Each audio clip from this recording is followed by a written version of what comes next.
सावन के महीने में क्यों पृथ्वी पर आते हैं महादेव और कहाँ रहते एक माह तक वास। पूरे सावन माह भगवान भोलेनाथ पृथ्वी पर आकर अपने भक्तों पर कृपा बरसाते हैं। लेकिन क्या आपको पता है कि सावन के महीने में भगवान भोलेनाथ पृथ्वी पर क्यों करते हैं वास? क्या है पौराणिक कथा। इस वर्ष सावन का महीना 11 जुलाई से शुरू हो गया है। धार्मिक मान्यताओं के अनुसार सावन का महीना भगवान शिव को बहुत ही प्रिय होता है। पूरे एक माह के दौरान शिवजी और माता पार्वती का विशेष रूप से पूजा आराधना की जाती है। सावन में शिवलिंग पर जलाभिषेक और उनकी प्रिय चीज़ों से रुद्राभिषेक किया जाता है। ऐसी मान्यता है कि सावन के महीने में भगवान शिव सबसे जल्दी प्रसन्न होते हैं और जो भक्त सच्चे मन से उनकी पूजा आराधना करता है उनके सभी दुख दूर हो जाते हैं। पूरे सावन माह भगवान भोलेनाथ पृथ्वी पर आकर अपने भक्तों पर कृपा बरसाते हैं। लेकिन क्या आपको पता है कि सावन के महीने में भगवान भोलेनाथ पृथ्वी पर क्यों करते हैं वास? क्या है पौराणिक कथा। शिव पुराण के अनुसार देवी सती के पिता राजा दक्ष ने अपने महल में एक बार बहुत बड़ा भव्य यज्ञ का आयोजन किया। राजा दक्ष ने सभी देवी देवताओं, ऋषियों, मुनियों और राजाओं को निमंत्रण दिया, लेकिन दक्ष ने अपने दामाद भगवान शिव को इस यज्ञ में शामिल होने के लिए उनको आमंत्रित नहीं किया।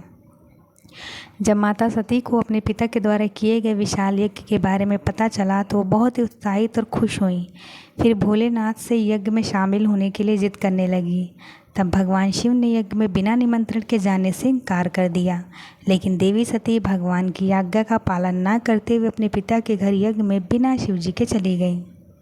माता के अपने पिता दक्ष के घर पहुंचने पर भव्य और विशाल यज्ञ के आयोजन को देखा, जहां पे सभी को निमंत्रण मिला और वहां पर उपस्थित दिखे, लेकिन महादेव को यज्ञ में निमंत्रण नहीं मिला और पिता द्वारा भगवान शिव का लगातार अपमान कर रहे थे। यह सब देखकर माता बहुत ही क्रोधित हुई और उसी यज्ञ में कूदकर अपने प्राण त्याग दिए। हवन कुंड में कूदने से पहले उन्होंने प्राण लिया था कि जब भी उनका जन्म होगा वह महादेव को अपने पति के रूप में पाने के लिए कठोर तपस्या करेंगी। सती के यज्ञ कुंड में खुद को दाह कर लेने का जब शिव को पता चला तो वो क्रोध से भर उठे और उन्होंने अपने गढ़ वीरभद्र को दक्ष के यज्ञ को विध्वंस करने का आदेश दिया।